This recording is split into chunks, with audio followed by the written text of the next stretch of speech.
Welcome back to Mr. Fearhouse. You've found your way to true horror story, a place where silence has a pulse, and every whisper carries a warning. Tonight, we drift toward the edge of the world, to lonely towers of light standing against black seas. These are 3 disturbing true lighthouse horror stories. Stories of isolation, madness, and the kind of darkness that doesn't wait for night to fall. Each of these tales hides something more than the sea's secrets. A missing keeper, a message carved in stone, a light that kept burning, long after no one was left to tend it. These aren't your usual campfire stories. They're the kind that crawl into your mind and stay there. So if you're watching alone tonight, don't say I didn't warn you. Most people drift through the dark corners of this channel without ever subscribing. But you're still here listening. Tell me, what time is it where you are right now? And where are you watching from? Leave it in the comments. I read every one of them now. Let's begin. The wind had been howling for hours when I realized I wasn't alone in the lighthouse. At first, I thought it was just the sound of the storm playing tricks on me, the creak of the old wood, the groan of the iron beams straining against the wind. But then I heard it again. Footsteps, slow, careful, above me. That didn't make sense. There was no above me. I was on the top level, the lantern room, the very heart of the lighthouse. The light behind me pulsed, rotating over the black ocean, the beam cutting through the fog like a knife. I turned toward the narrow iron staircase that spiraled down into the keeper's quarters, my flashlight trembling in my hand. "Hello?" I called out. My voice sounded too small, swallowed by the endless roar of waves crashing against the cliffs below. No answer. Only the creaking continued, this time moving in a slow circle, like someone pacing right above the glass dome. I wanted to laugh it off, to say it was just metal shifting or the wind, but I'd been here long enough to know the difference. I'd been the new keeper of St. Elora Lighthouse for only 2 weeks, but I already knew her sounds, the breathing of the place. And this wasn't part of it. It was almost midnight. The last ferry had left hours ago, and the storm had made sure no one could have made it back by boat even if they tried. I was completely cut off. The footsteps stopped, then 3 sharp knocks right above me. Knock, knock, knock. My mouth went dry. I turned off the flashlight to listen. The wind screamed through the cracks, rain pelting the glass like bullets. For a few seconds there was nothing. Then faintly I heard humming, a man's voice, low and broken, humming a tune that rose and fell like a sea shanty. I felt my chest tighten. My grandfather used to hum the same one when I was a kid. It was called the Watcher's Song. I hadn't heard it in 20 years, and yet here it was, drifting down from the ceiling of a lighthouse built before I was even born. When I took the job, everyone in the nearby town of Windmere told me I was crazy. "St. Elora doesn't need a keeper anymore," the dockmaster said when I signed the transfer papers. "They automate those things now. It's been decades since anyone lived up there. But I wanted the isolation, after everything that had happened last year. The accident, the sleepless nights, the guilt. I just wanted quiet. The lighthouse was perfect, 1 month of solitude, tending to the old machinery, logging reports, and keeping the light running during storms. They said it hadn't been properly manned since the 1970s when the last keeper disappeared. His name was Harold Finch. They found his boots by the lantern room door. The rest of him, gone. They never recovered his body. The locals still tell stories about him, about how he never left, how sailors still see a shadow pacing behind the lantern at night, keeping the light alive. I didn't believe any of it. Not until tonight. I forced myself to move down the stairs, each step echoing into the narrow shaft. The walls were sweating with condensation, salt clinging to the metal rails. I could smell oil and rust and something else, a damp, earthy rot, like wet rope left too long in the sun. The humming had stopped.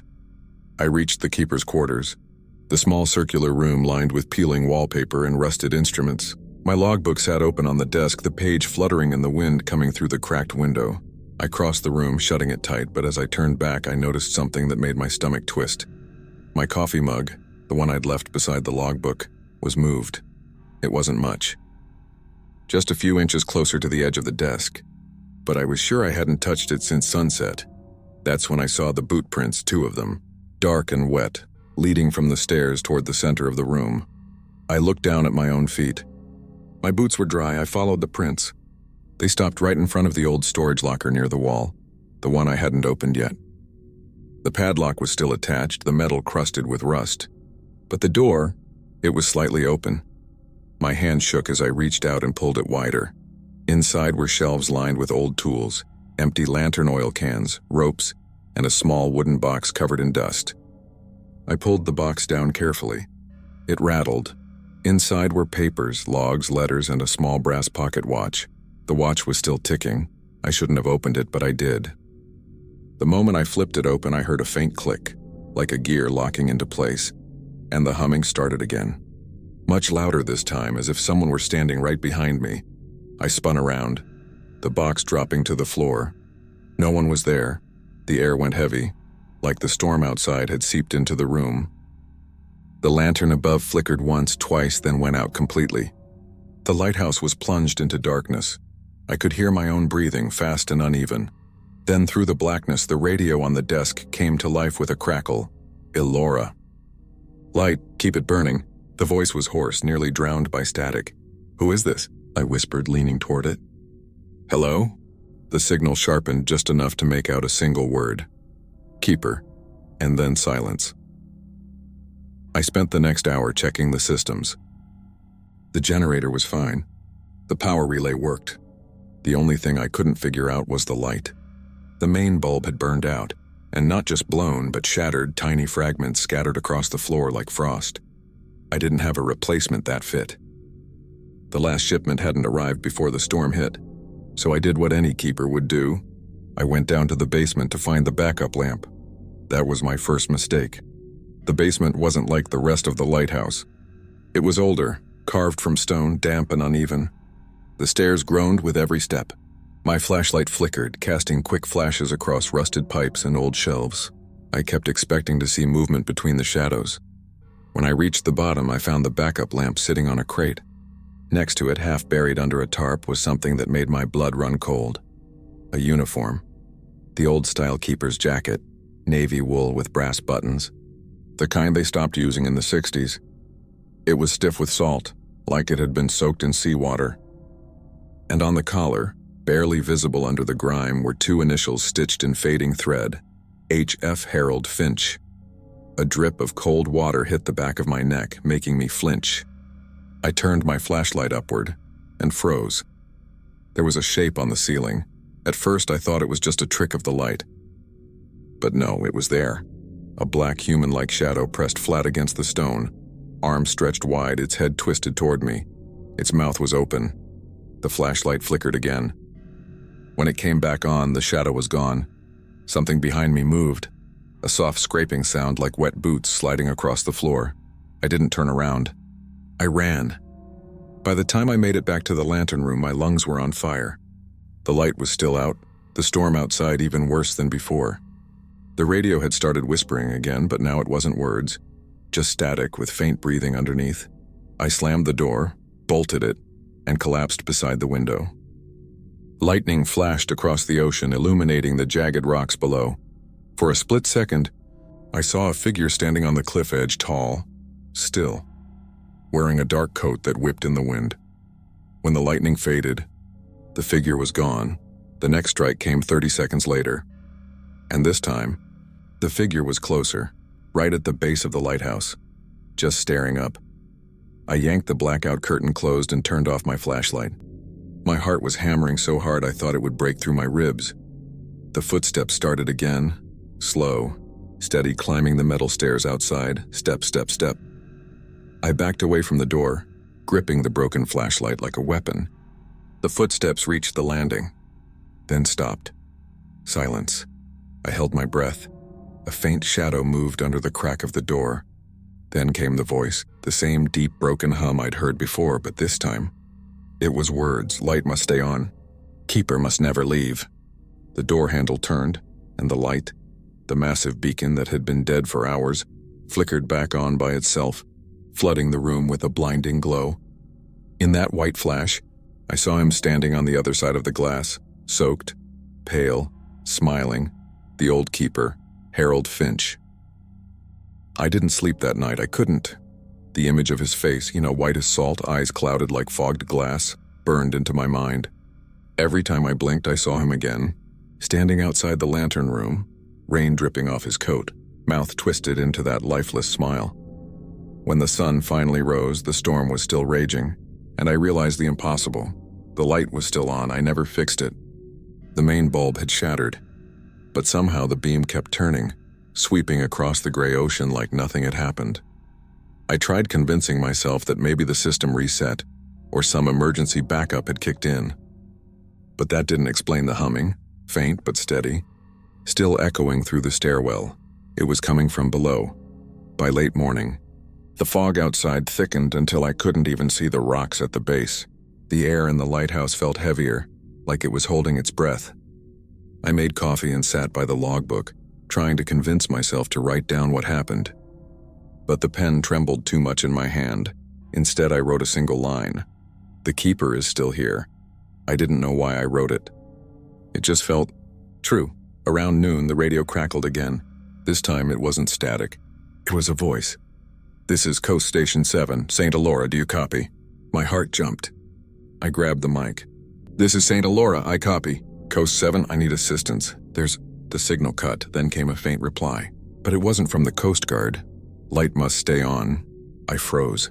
The voice was low, drawn out, and filled with that same broken hum. I dropped the mic. It hit the floor and went silent. I didn't go downstairs again for hours. The wind was still slamming the walls, and every few minutes, I'd hear something, a shuffle, a door hinge creak, faint tapping from the floors below. It wasn't constant, just enough to remind me that whatever this thing was, it hadn't gone anywhere. When hunger finally forced me down to the kitchen level, I kept one hand on the railing and the other on my flashlight. The stairs felt different now, colder like metal that had been sitting in seawater. I could see my breath fogging the air even though the heater was on. Halfway down, something caught my eye. A wet handprint on the wall. Not mine. Too big, too far up. It trailed down the spiral, one after another, leading toward the sleeping quarters. I followed, slow and cautious, until I reached the door at the bottom. It was open. Inside, the room looked exactly the same as I left it.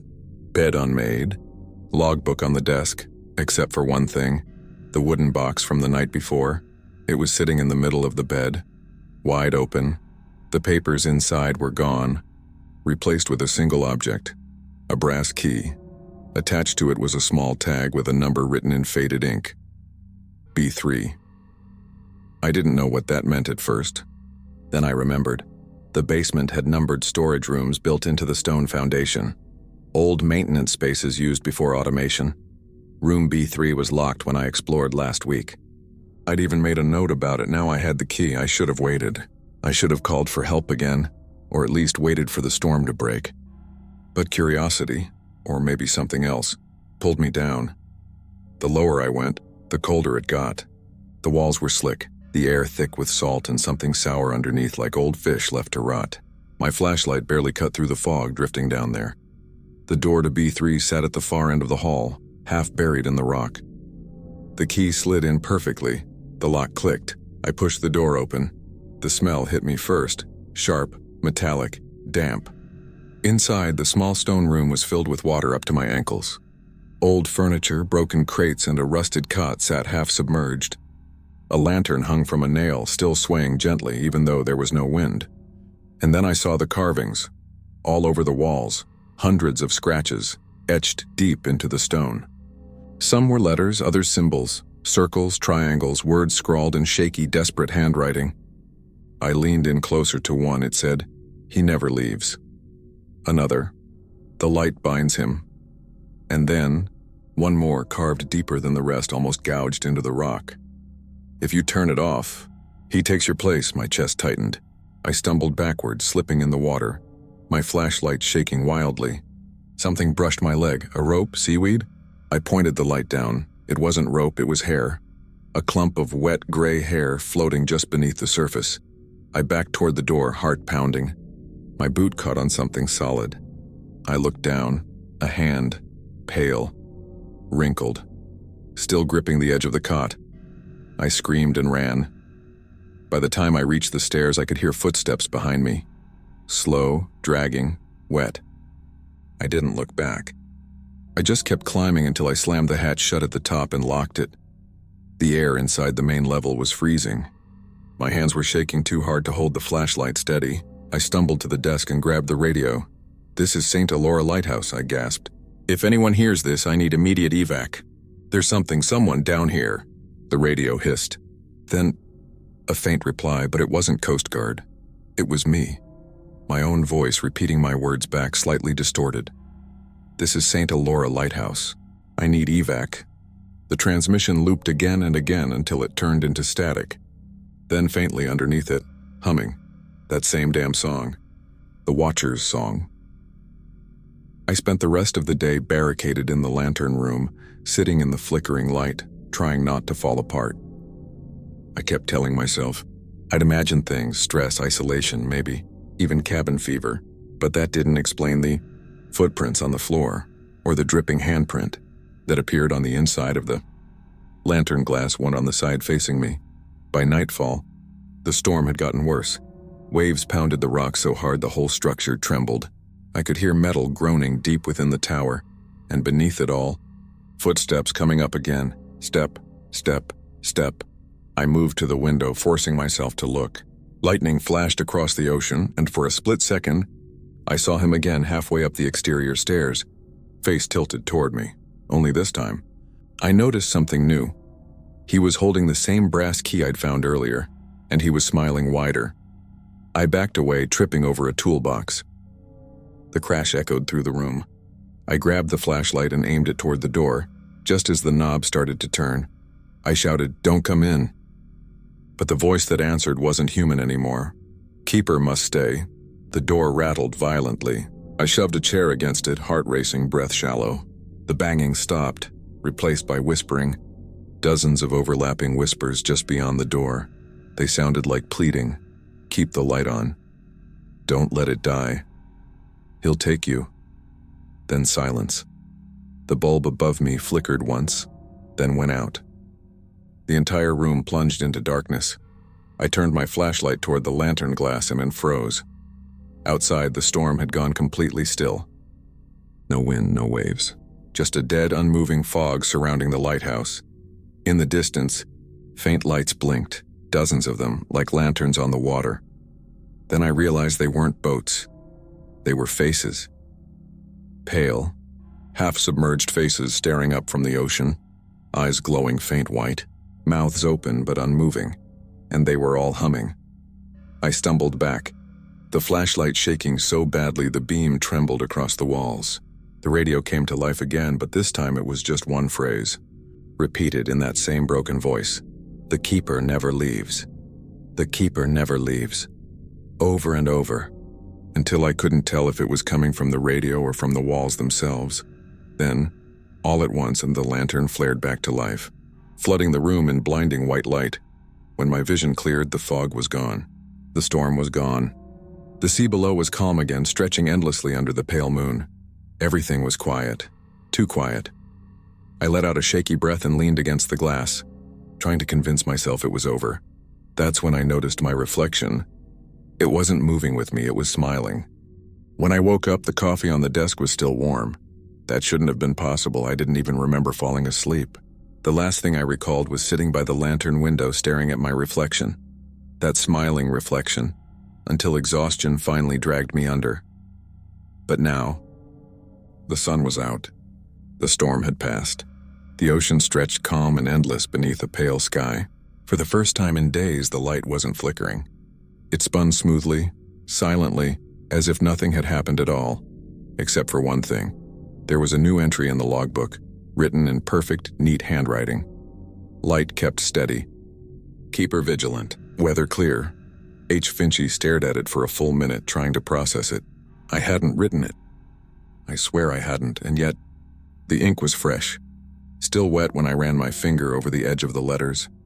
H. Finch, the old keeper. He'd been dead for over 50 years. I flipped back through the earlier pages, looking for anything else strange. Some pages were mine, messy, uneven, rushed. But between them were others I didn't recognize. Old notes. Detailed logs of storms, tides, and lamp maintenance. And on the margins of some entries, faint pencil marks: don't leave the light, don't let the silence in. He'll find you if you forget. I slammed the book shut. That's when I noticed my reflection again, not in the lantern glass this time, but in the metal rim of the oil can beside the desk. It wasn't smiling anymore. It was watching me. I told myself I was losing it. Isolation does that, makes you see things, hear things. The human mind starts filling in the gaps when there's no one else around. But that didn't explain the smell. That same damp, briny scent from the basement, rot mixed with seawater, it was back. Stronger now. It crept up the stairwell, thick and sour, coating the air with something you could almost taste. And underneath it, faint but unmistakable, came the humming. I froze. It wasn't coming from below this time. It was coming from inside the room. I spun around, every hair on my neck standing up. The sound was drifting from behind the old supply cabinet near the corner. Slowly, I pulled it away from the wall. Behind it was a small hatch I'd never noticed before, circular, bolted shut with a heavy latch. The humming was louder now, echoing through the metal. I pressed my ear to it, a voice whispered through the steel. "Keeper, you're late." My stomach dropped. The voice was mine. The hatch wouldn't open at first, no matter how hard I pulled. But as soon as I whispered, "Who's there?" the bolts slid free on their own. Inside was a narrow passage, pitch black and dripping with condensation. The air smelled of iron and mold. I hesitated, shining my flashlight down the corridor. It stretched deep into the stone, deeper than the lighthouse foundation should have gone, and yet... I stepped in. The floor was slick beneath my boots. Every few feet. The beam of my light caught old markings on the wall, carvings like the ones in B3. Circles, tally marks, and words etched over each other so many times they blurred into madness. Then I saw something that made my blood run cold. A photograph, pinned to the wall with a rusted nail. It showed me. Standing right where I was now, same clothes, same flashlight, same terrified expression, except in the photo something stood behind me. A man, gray beard. Empty eyes. Water dripping from his coat. The flashlight flickered. For a split second, the passage went black. When the beam came back on, the photo was gone. I didn't look back. I ran, crawled, pushed myself out of the passage until I burst back into the main room, gasping for air. My hands were shaking so badly the flashlight slipped from my grip and rolled across the floor, the beam landing on the wall opposite me. And that's when I saw them. New carvings, fresh ones. They weren't there before. 4 words, etched deep into the plaster: "Keep the light on." Each word was dripping as if carved with wet fingers. I don't know how long I sat there staring at those words. My watch said it was just past noon, but time didn't feel real anymore. Every few minutes I'd hear the low groan of the ocean, then the whispering, faint overlapping voices coming from the stairwell. They weren't angry. They sounded tired, like people begging for sleep they'd never get. That night I tried calling the Coast Guard again. The radio still worked, but every signal just looped back, my own voice echoing from somewhere out at sea. Then for the first time in days, the wind died completely. The air turned so still I could hear the faint tick of the pocket watch I'd found in the box, and even though I'd left it locked away in the drawer, tick, tick, tick. The sound grew louder until it filled the entire room. Tick, then whisper. "Time's up." The lanterns. Beam flickered once, twice, then went dark. The silence that followed was absolute. No wind, no waves, no hum, just blackness. I stood frozen, waiting for my eyes to adjust. Somewhere below I heard the metal stairs groan. A slow, deliberate creak. Then another. Someone was climbing. Step, step, step, closer. I fumbled for my flashlight, but the switch didn't work. The batteries were fresh, I'd checked earlier, but the light refused to turn on. The air grew colder with every second. My breath came out in short, white puffs. The footsteps stopped right outside the door, then came the voice. "Keeper." The light's gone out. I didn't answer. The handle turned just a fraction, enough to make the metal groan. Then it stopped again. Silence. I waited. Muscles locked. Heart pounding so hard I could hear it echo in my ears. Then, the faintest whisper. "If the light dies, so do they." I didn't understand what it meant. but something deep in my chest told me I didn't want to find out. I grabbed the emergency lantern from the wall, shaking hands, fumbling with the switch until a dim orange glow filled the room. It wasn't much, but it was enough to see. The door was slightly open. Beyond it, the stairwell spiraled down into darkness. I knew I shouldn't go down there. Every instinct screamed, don't. But if I didn't fix the main light, if what the voice said was true, I had to try. I descended slowly, lantern trembling in my grip. The walls seemed to pulse with moisture, the sound of dripping echoing from every direction. Halfway down, I stopped, because I could hear voices, dozens of them whispering from below, some pleading, some crying, one singing. That same haunting sea shanty. Watch the sea, keep it bright. The keeper guards us through the night. The closer I got to the bottom, the louder it grew. My lantern flickered as I reached the maintenance floor, and then froze. The main generator was on, but the wires connected to it were soaked, not with water, but with something dark.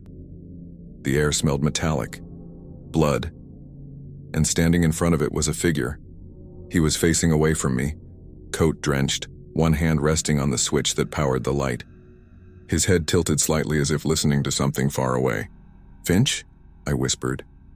He turned, half his face was missing, eaten away by salt and time, but his eyes were sharp, alive, and locked on mine. "The light mustn't die," he rasped. "They're waiting." "Who's waiting?" I asked. He stepped closer, the water sloshing around his boots. "The lost," he said simply. "The ones the sea took. Without the light, they drift forever." He stopped a few feet away, raising a shaking hand toward me. "Help me keep it burning." Then he smiled, that same awful, empty smile, and his voice deepened, breaking into a whisper that didn't sound human anymore. "Keeper, it's your turn." I stumbled back, tripping over a cable, slamming into the wall. When I looked up again, he was gone. Only the ticking of the watch remained, echoing faintly through the chamber. Tick, tick, tick. I turned to leave, desperate to get back to the upper floors, but stopped dead when I saw the reflection in the generator's metal casing, not Finch me, standing in the lantern room, smiling, and behind me, a faint beam of light sweeping across the ocean again. The door slammed shut behind me with such force that the dust shook loose from the rafters. I didn't turn around. I couldn't. I just stood there gasping, the sound of the ocean hammering against the rocks below. My flashlight was trembling in my hand, its beam catching streaks of salt in the air. The stairs leading up to the lantern room seemed to stretch forever, swallowed by darkness. But I had to go up. I needed to end this or at least understand it. Every step creaked louder than the last. I could still hear the low hum, that sound I'd mistaken for the wind. It wasn't wind. It was breathing. Slow, labored, wet, and it was coming from the top. When I reached the final step, I froze. The door to the lantern room was already open. The rotating light was off, but the glass still shimmered faintly, pulsing like something alive. There, sitting in the chair next to the massive Fresnel lens, was the silhouette of a man. His shoulders hunched, his hat tilted forward. The same shape I'd seen in the mirror that first night. "Who's there?" I asked. The man didn't move, but I saw his fingers twitch. Then his head tilted slightly, and the motion sharp, unnatural. The hat slid off, revealing a skull mottled with rot, seaweed tangled in the sockets where eyes should have been. His lips were gone, but I swear I heard his voice. "You're late for your shift." I stumbled backward, hitting the wall, my flashlight dropping to the floor. It rolled, the beam spinning wildly, lighting the room in flashes. With every turn, I saw something worse. His uniform soaked through, the brass buttons green with age, his boots leaving wet footprints that steamed against the wooden floor. "I kept the light burning," he said. "You never relieved me." My throat locked. He stood, or maybe floated, and stepped closer. The smell hit me before the sight. Salt, decay, and something metallic like burnt copper. I couldn't move. His shadow swallowed mine as he reached out and pressed his cold, dripping hand to my chest. For a split second, I saw everything. His last night. The storm. The radio cutting out. The waves rising higher than the tower. Him climbing up here, desperate to keep the light on. The sea taking him anyway. Body never found. When I opened my eyes again, I was on the floor. Alone.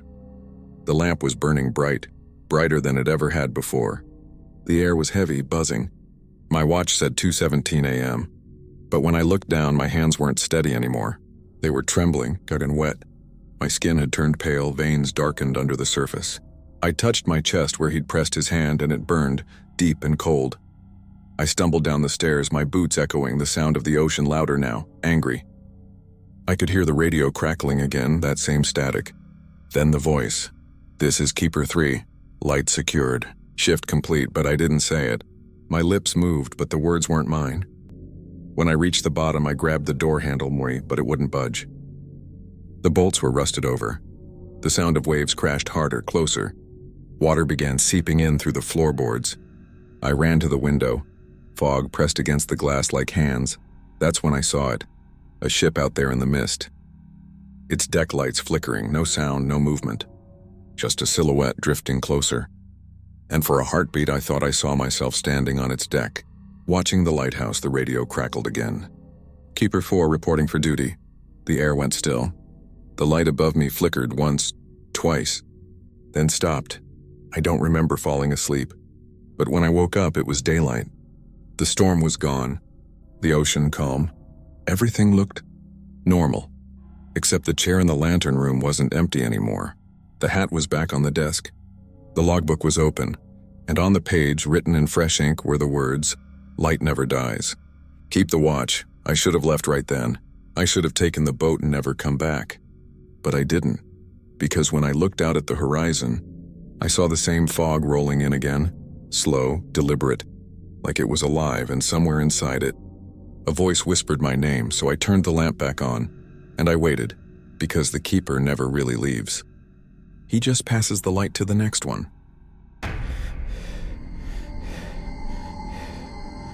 The first night I picked up the signal, I thought it was just feedback, static, the kind of white noise that comes from old, salt-eaten equipment. I was 3 months into my solo assignment at Warden Point Lighthouse, a research post the Coast Guard lent to marine scientists like me. My job was to monitor whale migration patterns along the Atlantic corridor. My equipment wasn't meant for radio communication, but late that night the receiver crackled to life on its own. 3 sharp bursts. A pause, then 2 longer ones. I froze. That wasn't random static. That was Morse code. I scribbled the pattern down in my logbook and translated it. It spelled one word, help.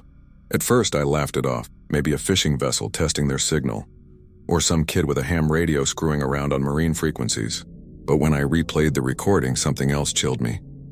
The ocean noise in the background wasn't right. It wasn't waves or wind. It was layered, like voices underwater, whispering beneath the static. The next morning I checked the log against nearby traffic. Nothing. No active vessels, no rescue signals, no distress reports. Just me and an empty ocean. Still, I couldn't shake the feeling that it hadn't been a glitch, that someone or something had tried to reach me. That night it happened again, same time. 3:12 a.m., 3 short, 2 long. Help. But this time another sequence followed. Dig 12N, 11 to go 6W coordinates. I entered them into my tablet. My chest went cold. It marked a spot in the North Atlantic, miles from shore, right on top of a shipwreck. The SS Haviland, a passenger liner that went down in 1938. Every soul aboard had been lost. The static crackled again. I turned the volume up. Through the fuzz, a faint voice whispered something that made every hair on my arms rise. Still waiting. I turned off the receiver and went to bed, but I didn't sleep. I couldn't, because when I closed my eyes, I could still hear that voice. And I had this horrible thought, what if it wasn't reaching out? What if it was reaching back? The following night, I didn't plan to listen. I really didn't. But around 3 a.m., the static started again, faint, soft, like the ocean was whispering through the wires. I sat up in bed, heart thudding. My receiver's red light blinked. Exactly 3:12 a.m., 3 short. 2 long, help, but then a new pattern followed. Slower, shakier, like someone was struggling to send it. Cold. Dark. Please. The words burned into my brain as I translated them. I could barely breathe. The voice that followed wasn't quite human anymore. Warped, filtered through water. Can you hear us? I jumped, knocking my chair over. The radio crackled so violently that the glass panel on the table vibrated. "Who is this?" I asked, trying to sound calm. "Identify yourself." No reply. Just static. And underneath, that same low hum I'd heard before, deep and rhythmic like a heartbeat echoing through the sea. The next morning I tried to dismiss it. I checked my logs, recalibrated the frequency scanner, even switched out the antenna. Everything worked perfectly. But the more I tried to find a logical reason, the less sense it made.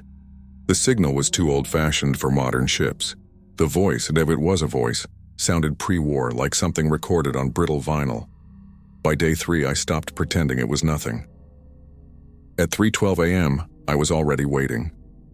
Headphones on, notebook ready, the signal started, same sequence. But this time, another sound faded in under it. A creaking noise, wood against metal, ropes straining, and then a woman's voice, soft and trembling. They left us in the dark. The captain. He sealed the door. I slammed my fist against the desk. "Who are you?" "What ship?" "The water is coming in," she whispered. "I can see the light. It's still shining." My blood ran cold.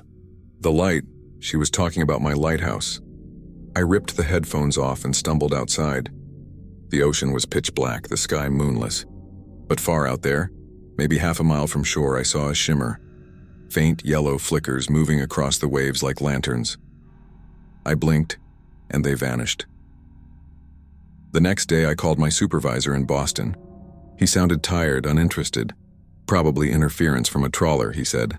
"Old signal bouncing through the fog." "Don't spook yourself, kid." I wanted to believe him.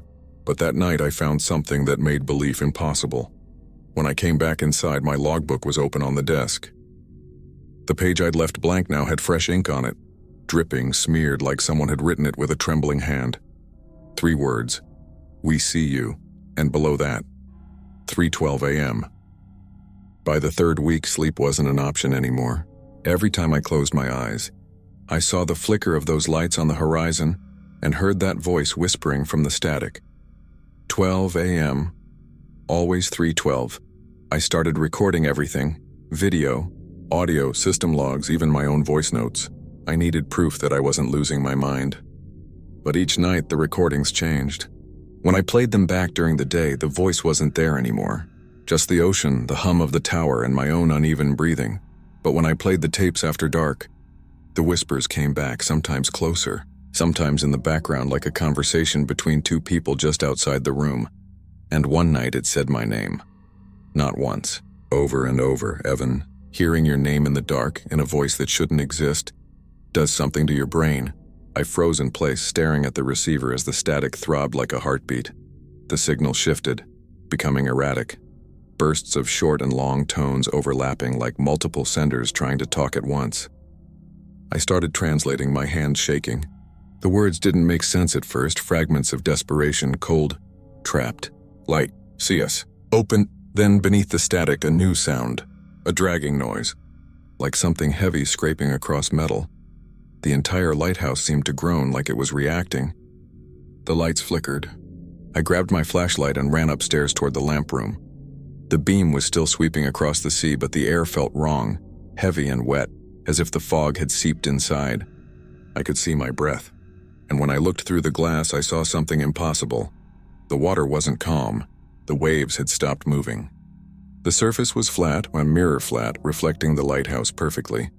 But in that reflection, the light was off. I stepped closer. My hand brushed the cold glass, and for a second I could swear I saw movement in the reflection. People, dozens of them, standing on the mirrored surface, staring up at me. Men, women, even children. Faces pale and waterlogged, eyes hollow, glowing faintly yellow. One woman raised her hand slowly. Her mouth opened, forming the same words I'd heard in Morse code. "Help." I stumbled backward, heart racing, and the reflection rippled. When I looked again, the water was moving normally. The figures were gone. I ran downstairs, slamming the door to the lantern room shut. My radio was still on, but the signal had changed frequency, now a low, continuous tone like sonar. It pulsed every few seconds. Each pulse grew louder, stronger, like something beneath the surface was drawing closer. That's when the ground shook. The lighthouse groaned again, deeper this time. I steadied myself against the wall, staring out the window. Out on the water, the shimmer was back, but this time it wasn't distant. It was right there, maybe 50 feet from shore. And as the light flickered across the waves, I saw the shape of a ship, rusted, torn, barely holding together. The SS Haviland. It wasn't supposed to exist anymore, but it was rising, inch by inch from the water. The radio screamed. Voices, hundreds of them, crying, pleading, gasping for air that wasn't there. I covered my ears, but it didn't matter. The sound was inside my head now. "Turn the light on," the voices begged. "They need to see the light." I looked up at the beacon above. It was already on, but when I turned back toward the water, the ship was gone. Only the fog remained, and somewhere deep in it, the faint hum of Morse code started again. But this time the message wasn't help, it was my name. EVAN. By the time dawn came, I wasn't sure if I'd slept at all. My mind felt fogged over, like I was still underwater with those voices.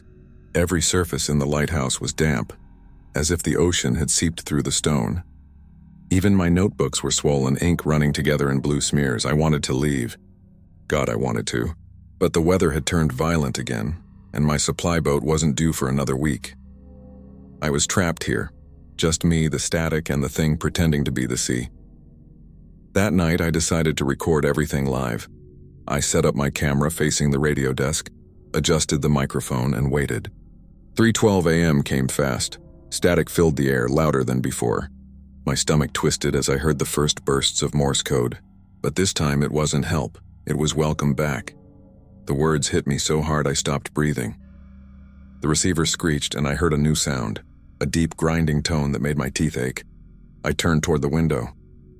The fog outside glowed faintly, swirling like it was alive, and through it I saw the outline of the Haviland again, closer than ever, maybe 20 feet offshore. Its deck lights were flickering. There were people standing on the bow. I could see their faces clearly now. Gray, bloated eyes like dull glass. Their mouths moved in perfect unison, forming words I couldn't hear through the glass. Then I realized I could hear them inside the room. The voices filled the lighthouse, whispering, chanting, rising in layers of static and sea. I clamped my hands over my ears, but the sound came from everywhere. The floorboards trembled. My equipment sparked. The radio's dial spun wildly, finally locking on a channel that broadcast nothing but heavy breathing. I grabbed my flashlight and ran to the door. It wouldn't open. The handle was ice cold and slick with condensation. I kicked it over and over, but it wouldn't move. Behind me, the radio clicked again. 3 short, 2 long, and then my voice, my own voice, played back through the speaker. "Can you hear us?" it said. "The water is coming in." I dropped the flashlight. My legs went numb. The air tasted like rust. I could hear dripping from the ceiling, slow, steady. When I looked up, water was seeping through the wood, trickling down the walls in thin streams. It didn't make sense. The ocean was outside, but somehow it was inside now too. The smell of salt and decay filled the air. My breath came in short, shallow gasps. I stumbled up the stairs toward the lantern room, the only place with a view. The beacon was off. The entire mechanism was still. I turned the crank, but it didn't move. My reflection in the glass was hazy and pale. Behind me, I saw movement, dozens of figures crowding the staircase, all dripping, all whispering in a low hum that vibrated in my bones.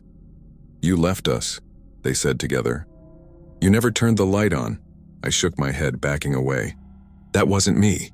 I wasn't even—" But before I could finish, a wave of freezing air swept through the room. The lantern burst to life, flooding the tower with blinding white light. I covered my face, screaming. When I opened my eyes, the room was empty. The air was silent. The light spun slowly, perfectly steady. The fog outside had vanished. I stumbled down to the radio, gasping, shaking, soaked in cold sweat. The signal was quiet. Nothing but the faint hiss of the sea. For the first time in weeks, there was no Morse code. I laughed, cried, sat there for hours just listening to the quiet. Then, at 3:12 a.m. sharp, the radio crackled. A familiar voice came through, calm, measured. "Warden Point Lighthouse, this is Keeper 5 beginning shift. Do you copy?" I froze. The voice was mine, word for word, tone for tone. Then another older voice replied, a voice I hadn't heard before but somehow recognized from the recordings. "Copy that, Keeper 5, welcome back. Light's yours tonight." The static faded. The light above me flickered once, and when I turned toward the window I saw the reflection again. The Haviland was gone, but standing out there on the rocks, barely visible through the mist, was a figure in my coat, watching the sea, one hand resting on the beacon control. I blinked. He looked up and smiled. Now the signal plays every night exactly at 3:12. Sometimes I hear the ship, sometimes just the whispers, but sometimes I hear myself answering. Light secured, shift complete, and I can't tell anymore which one of us is still alive. I've driven past that house for years. Hidden deep along Black Hollow Creek Road, wrapped in vines and silence, it always looked like it was holding its breath. The roof sagged, the shutters hung crooked, and the porch was a skeleton of splintered wood. But what made it truly unsettling was that the windows, every single one, were covered from the inside with newspaper. Yellowed, crumbling pages pressed tightly against the glass like something inside didn't want to be seen. For most of my life, I avoided looking at it for too long. People in town said the place was cursed. Kids dared each other to run up and touch the door, but I never took the dare. Something about that house felt aware, like it knew when you looked at it. But this story isn't about rumors or ghost tales. It's about what really happened the night I decided to go inside. It started with a letter. I found it shoved under my apartment door late one evening. No return address. The paper was soft, almost damp, and the handwriting slanted sharply to the right. It said only one thing: "You need to come to the house at Black Hollow Creek before it wakes up again." That was it. No name, no explanation, just that one chilling sentence. At first I laughed it off. Probably a prank. But the problem was, no one knew I'd grown up near that house. Not here, not in the city. I'd moved away years ago, trying to forget everything that happened in that small Pennsylvania town. And yet that night, as I stared at those words, I could smell the damp pine from the woods behind the house. I could hear the creek rushing just beyond the porch. My mind pulled me back like I'd never left. By midnight, I was already packing a bag. The drive back to Black Hollow took nearly 4 hours. The further I went, the more the highway narrowed into winding back roads. The trees grew denser, the air colder. My GPS lost signal halfway there. I passed the old gas station where we used to hang out after school, boarded up now. Even the church near the edge of town was collapsing under moss and ivy. It felt like I'd stepped backward in time, into a version of reality the world had abandoned. When I reached Black Hollow Creek, fog hung low over the water, and the sound of frogs echoed from the reeds. My headlights cut through the mist, landing on that familiar silhouette, the house. I parked by the old fence, engine idling. For a long time, I didn't move. My hand hovered over the door handle, but every nerve screamed not to get out. Then I saw it. One of the newspaper-covered windows on the second floor twitched. Just a flicker, like the page shifted from the inside. I told myself it was the wind, but I hadn't felt a single breeze since I got there. When I finally stepped out, the night was unnaturally still. The gravel crunched beneath my boots like it was echoing through a tunnel. My flashlight beam jittered against the peeling white paint of the porch. The door was unlocked. Of course it was. Inside, the air was thick, like stepping into a forgotten cellar. The smell of mildew, dust, and something faintly metallic filled my nose. My light swept across old furniture draped in white sheets, walls lined with yellowed wallpaper, and those same newspapers tacked over every window from the inside. I could hear the creek outside, faint but constant. Then under it, another sound. Soft rhythmic tapping coming from upstairs. I froze. My breath caught in my throat. Tap, tap, tap. It stopped as soon as I turned my light toward the staircase. For a long moment, I didn't move. My instinct screamed to leave, but the letter's words echoed in my mind. Before it wakes up again. What was it? My curiosity won. It always does. The staircase groaned under my weight. Each step felt like it might collapse. Dust motes danced in the beam of my flashlight. Halfway up, I noticed something smeared along the banister, brownish red, long dried. At the top of the stairs, a hallway stretched into darkness. Doors on both sides all closed, except one at the end cracked open an inch. The tapping started again. It was coming from that room. I forced myself to walk toward it. My hand trembled as I pushed the door open. Inside, the smell hit me first, stale and sweet like rotting flowers. Then my light found a small wooden table in the center of the room. On it sat an old rotary phone. The tapping sound was the receiver gently rocking back and forth, as if someone had just hung it up. I stepped closer. The newspaper on the walls fluttered slightly. No wind, no movement from me, yet the pages rippled outward. And then the phone rang. I nearly dropped the flashlight. The sound was deafening in the silence. Shrill, mechanical, impossible. I hesitated for only a second before I picked up. Static filled the line. Then a voice, a whisper. "You shouldn't have come back." My throat went dry. "Who is this?" I whispered. The voice didn't answer. Instead, it began repeating the same phrase over and over like a broken record. "It's awake. It's awake. It's awake." I slammed the receiver down. The phone instantly went silent. That's when the walls began to move. The newspapers started peeling away, one by one, not falling but lifting as if pulled outward by invisible hands. Beneath them, the walls weren't plaster, they were black, wet and pulsing like the inside of something alive. I stumbled backward, flashlight flickering. Something brushed my arm. I turned and saw a figure standing in the corner, not human. Not completely.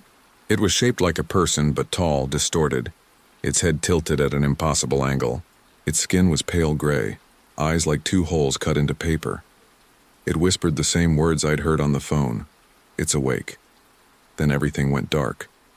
When I opened my eyes, I was lying outside in the dirt, the morning light just breaking through the trees. My car door was open. My flashlight lay beside me, batteries dead. The house stood quiet and still again, every window sealed behind newspaper. For a moment, I thought I'd dreamed it all until I saw the mark on my wrist, a dark imprint shaped like a hand. Too long, too thin, and burned into my skin. But the worst part came hours later. When I got home and checked my answering machine, there was one new message, static. Then that same whispering voice. "You left too soon. It's not done with you yet." I didn't sleep that night. Even after leaving that cursed place, the sound of the ringing phone echoed in my ears. Every time I blinked, I saw that pale figure, its hollow eyes staring through me, whispering, "It's awake." By sunrise, I was sitting in my living room with a cup of coffee gone cold, staring at the faint burn mark on my wrist. I'd scrubbed it raw, but the shape, those long, inhuman fingers, wouldn't fade. Something had followed me. I couldn't explain it, but I felt it. A pressure in the corners of my vision. A subtle shift in the shadows of my apartment. Every creak of the floorboards made my stomach twist, and then the dreams began. The first dream came that same night. I was back in the house, walking down the same hallway, but this time the walls weren't covered with newspapers. They were lined with faces, pressing through the wallpaper, eyes bulging, mouths moving silently as I passed. At the end of the hall stood the same room where I'd found the phone. Only now the door was gone. In its place was a gaping black tunnel that breathed in and out like a living thing. From the darkness I heard a voice whisper, "You opened the door. Now you must close it." I woke up screaming, drenched in sweat with the sound of the creek rushing faintly in my ears, though I lived miles from any running water. I tried to convince myself it was trauma, hallucination, stress. I even booked an appointment with a therapist. But every night the dreams came back stronger. One morning I found mud on my shoes. I hadn't gone outside. Another day, I woke up to find my TV turned on, static hissing. The words "Black Hollow" scrawled across the screen in dust, and then, on the third night, my phone rang. The same rotary tone I'd heard in that room. I froze. It wasn't my ringtone. My hands trembled as I lifted the phone, static. Then, "Come back." The voice was clearer now. Not whispering this time. It was pleading. Urgent. "It's open again. You have to seal it before it spreads."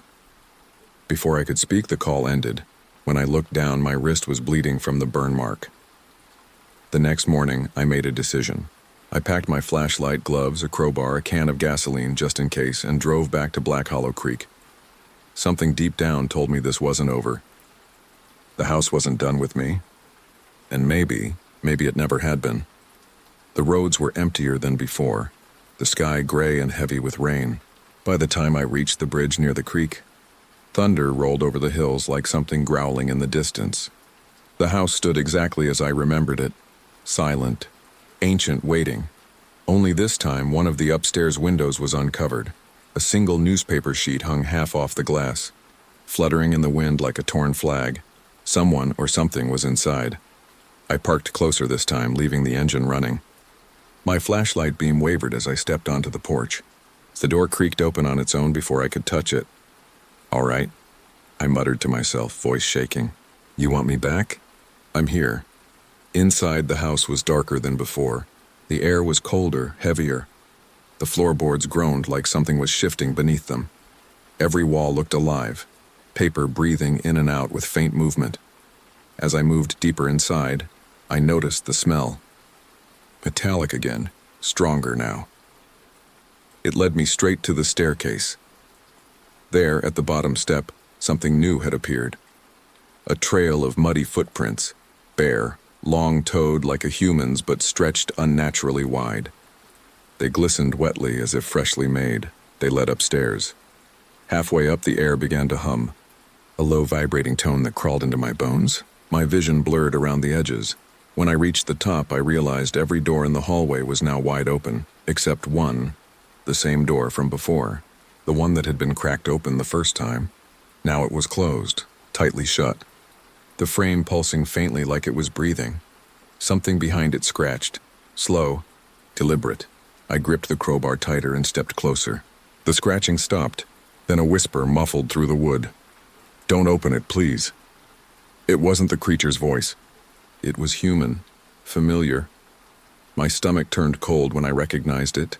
It was my own. I stumbled backward, nearly tripping over debris. My flashlight flickered, casting long shadows that twisted into shapes. My reflection, or something pretending to be it, pressed from the other side of the door. Its voice grew desperate. "You don't understand. That's not a room anymore. It's a mouth. It's feeding." The sound of the creek outside grew louder, deafening, roaring through the walls as if it surrounded the house. I wanted to run. Every instinct screamed leave now. But then something else whispered from the same room, low, calm, and impossibly deep. "You came to finish it."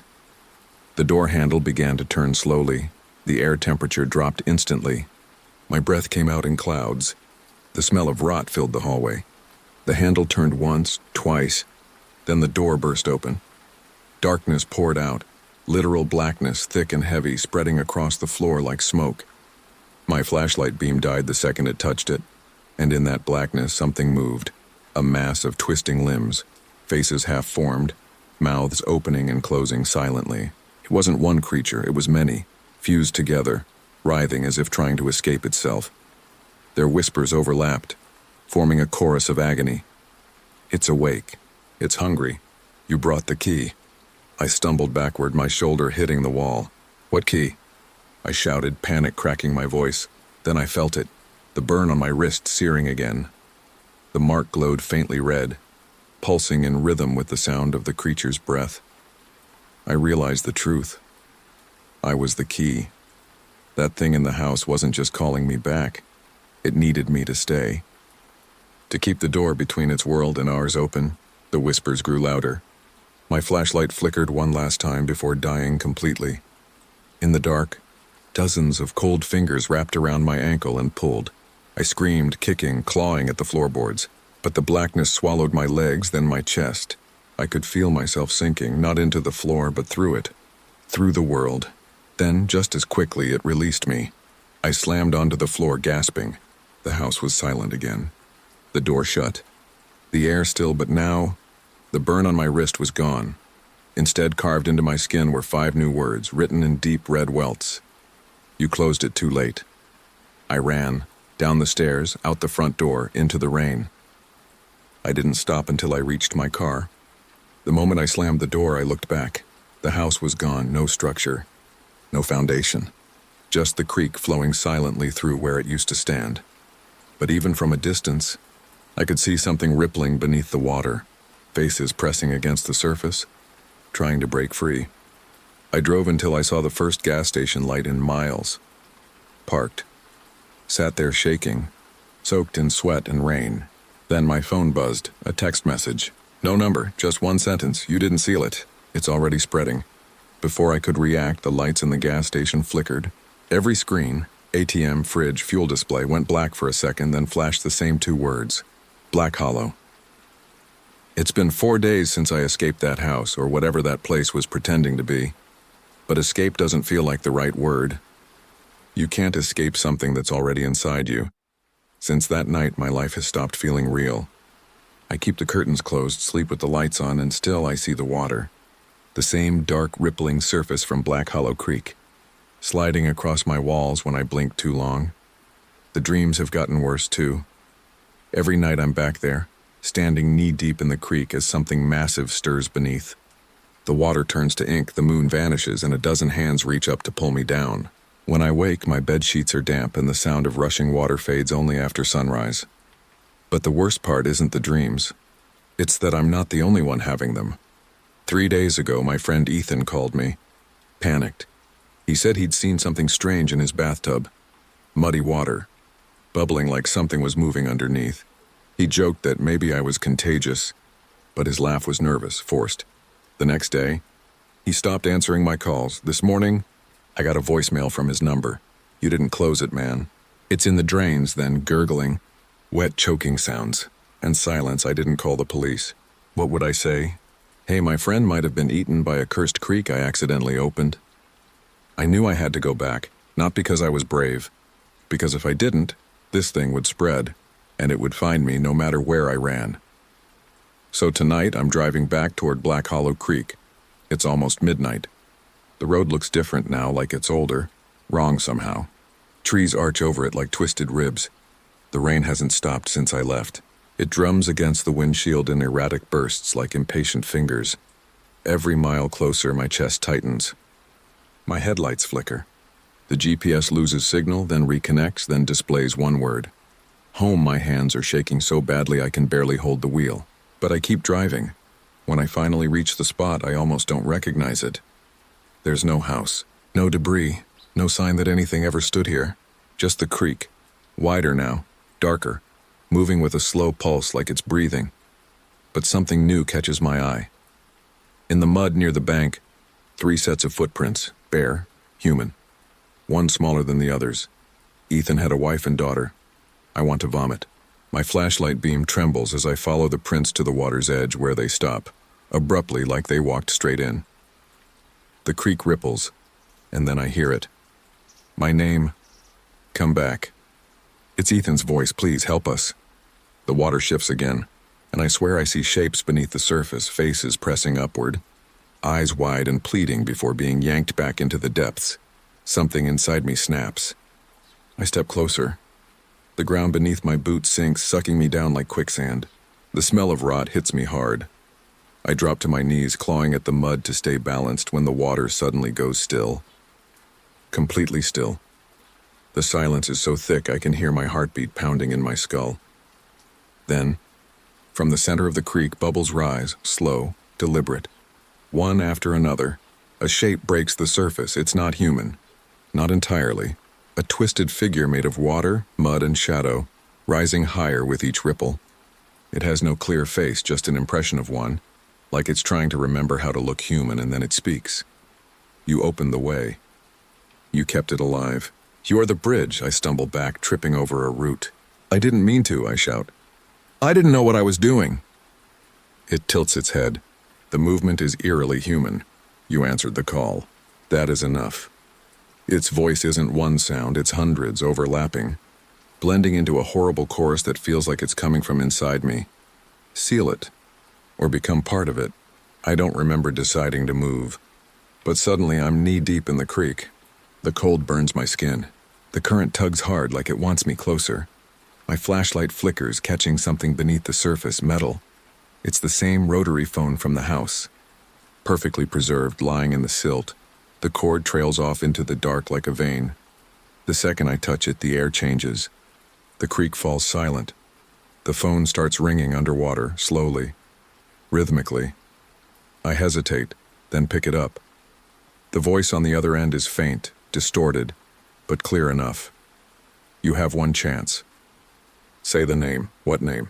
I gasp. Its name. The one that binds it. The current surges. The water rises to my waist. Something brushes my leg. Tell me the name. I scream, but all I hear is my own voice on the line, whispering back.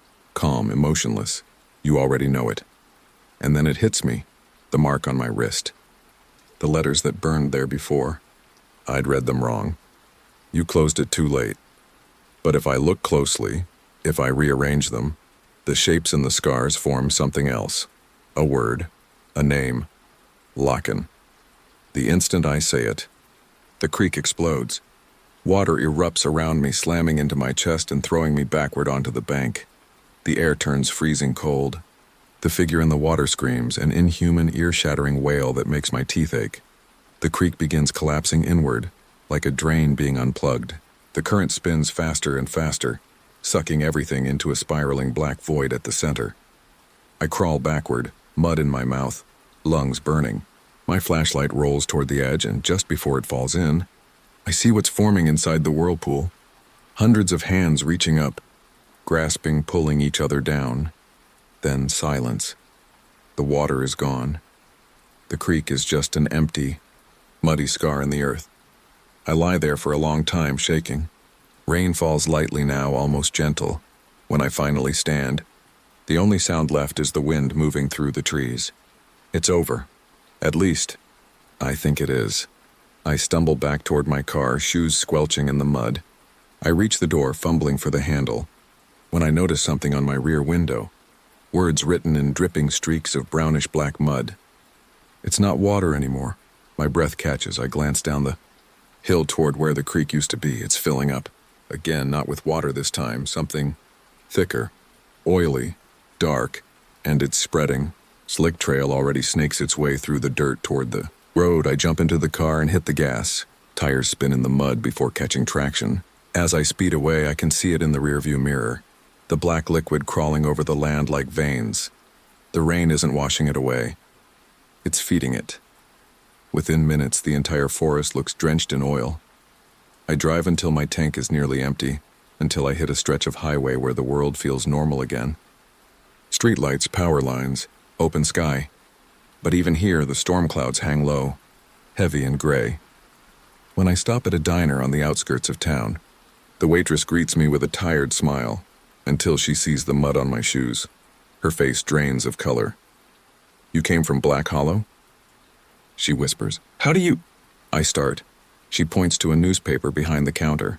The headline reads, Toxic spill contaminates creek. Officials warn of unusual substance in local water. My throat goes dry. The photo shows the same place I just escaped. Except now, there's a structure rising out of the black liquid, something shaped like a house. My phone buzzes, no number. Just a single text, it's building itself again. I thought I was done with it. I thought saying the name Locken had sealed it, but Black Hollow doesn't seal. It spreads. It's been 6 days since I drove away from that place. I've changed motels 3 times, thrown away my clothes, even dyed my hair in some desperate attempt to feel like I'd outrun whatever crawled out of that creek. But every reflection betrays me. The bathroom mirror, the glass door of the mini fridge, even my phone screen, every one of them ripples faintly, as if water sits just beneath the surface. And sometimes when I move too fast, my reflection doesn't move with me. That's how I know it's close. It's not bound to the creek anymore. It's in the water. And the world is full of water. The news report started small. First, the chemical spill. Then, possible contamination. By day 3, towns downstream were reporting black residue in their faucets, dead fish washing up on shorelines. By day 5, people began disappearing. They'd go into the shower and never come out. Neighbors claimed they heard the pipes screaming. The news stopped airing after that. I've been staying in a roadside motel outside of Pine Hollow, far enough from the main water lines. The kind of place that still uses well water, stale, metallic, but clean. Or at least it was. Tonight, I woke up to the sound of dripping. At first, I thought it was just the leaky faucet. But the sound wasn't coming from the sink, it was coming from the ceiling. I looked up. A wet stain had formed above my bed, slowly spreading across the tiles. A single black droplet fell onto my blanket, soaking through the fabric. When I touched it, it wasn't water. It was thick, warm, and it moved. The stain pulsed. Another drop fell, landing on my arm and burning like acid. I stumbled out of bed, heart hammering as the ceiling began to swell outward, like something was pushing from the other side. Then, with a wet crack, the plaster split open. Black liquid poured out in heavy streams, splattering across the floor. I backed into the corner, staring as shapes began forming in the puddle. Arms, legs, faces pressed against the surface, gasping soundlessly. One of them spoke. "You never sealed it." I bolted from the room, barefoot, crashing into the hallway. The other doors were opening too, guests stumbling out, shouting. Confused, and then they saw it. The black wave crawling from under my door, spilling into the hallway like a living thing. One woman screamed as it reached her feet. She slipped, fell, and the liquid climbed her body, dragging her down as if the floor had turned into a pool. Within seconds, she was gone. I ran. Down the stairs, out the front door, into the rain. But the rain wasn't clear anymore, it was black. The storm above swirled unnaturally, like the clouds themselves were bleeding. I jumped into my car, hands slick with rain and sweat, and slammed the accelerator. The tires skidded on the soaked asphalt, but I managed to pull out onto the main road. Behind me, the motel lights flickered once, then died completely. I drove for hours, no destination, just away. But every mile, the rain grew heavier. The wipers smeared the windshield with oily streaks. Headlights from oncoming cars blurred into ghostly trails. The radio, dead for weeks, suddenly crackled with static. Then a voice came through. "Bridge." Just one word. I froze. The word repeated. This time louder. "Bridge, bridge, bridge." My stomach dropped. The voice was mine. Up ahead, through the sheets of rain, I saw it. An old wooden bridge stretching over a narrow gorge. The same one I'd crossed the first time I went to Black Hollow. Except now, the creek below wasn't a creek anymore. It was a black river, swirling and churning like a mouth that never stopped moving. Something deep inside me knew this was where it wanted me. This was where it began, and where it would end. I stopped the car just before the bridge. Rain hammered the roof, drowning everything in sound. I took one last look at myself in the rearview mirror. My eyes were darker. The whites almost gray, the veins along my neck faintly black. Whatever this thing was, it wasn't just following me. It was using me. I stepped out into the rain. The moment my shoes hit the bridge, the planks creaked and shifted, groaning under my weight. Each step echoed like I was walking through a hollow chest. Halfway across, I stopped. The water below glowed faintly, like lightning trapped beneath the surface. Then it spoke. "You are the keeper now." The words came from everywhere. Above, below, inside my head. "You closed the door, but you left the window open." The air rippled and the black river began to rise. Reaching for me like tendrils of smoke, I screamed. But the sound was swallowed by the storm. My phone buzzed in my pocket. When I pulled it out, the screen was on, though I hadn't touched it. A message appeared, typed out slowly, one letter at a time. "Say the name." I looked down at the water. "Locken," I shouted. The rain stopped instantly. Everything went silent. Then, from the darkness, something laughed, a deep, wet, gurgling laugh that shook the bridge. "Not mine," it said. "Yours." The boards beneath me cracked. My legs slipped through the gaps. I clung to the railing, staring down into the shifting black water, and reflected in it wasn't my face, it was the face from the house, the pale one with the hollow eyes. It smiled. The keeper never left. Don't remember falling, but I must have. Cold engulfed me. The water wasn't like before, it wasn't liquid. It was thick, almost solid, clinging to me like tar. I tried to swim, but it held me in place. Dozens of faces surrounded me, pressing close. Ethan's, his wife's, strangers, their mouths moved in unison. "Stay, keep it shut." My chest burned. I couldn't breathe. My body convulsed, then everything went dark. I woke up hours later on the side of the road, coughing up black water. My car was gone. The bridge was gone. The rain had stopped. In the distance, I could see the faint glow of a lighthouse I'd never noticed before. It wasn't near any ocean. It stood alone in the mist, its beam sweeping slowly across the valley. And in the brief moment the light passed over me, I saw my reflection in the puddle at my feet. My eyes glowed faintly white. The mark had returned on my wrist. Darker than before, but now it wasn't burned in. It was carved, 5 new words. I keep it closed now. I don't know how long I've been here. The days don't feel real anymore. I wander near the creek sometimes just to make sure it stays quiet. The water looks calm now, still black but calm. Sometimes I hear whispers under the surface. Sometimes I see faces. They don't scare me anymore. They're familiar. They're mine. If anyone ever finds this recording, don't go looking for Black Hollow Creek. Don't follow the sound of running water when there's no rain. Don't answer if your phone rings and no one's there. And if you ever see that word carved anywhere, lock and turn around and leave. Because the truth is, the keeper never left. He just changed faces, and tonight the creek sounds hungry again.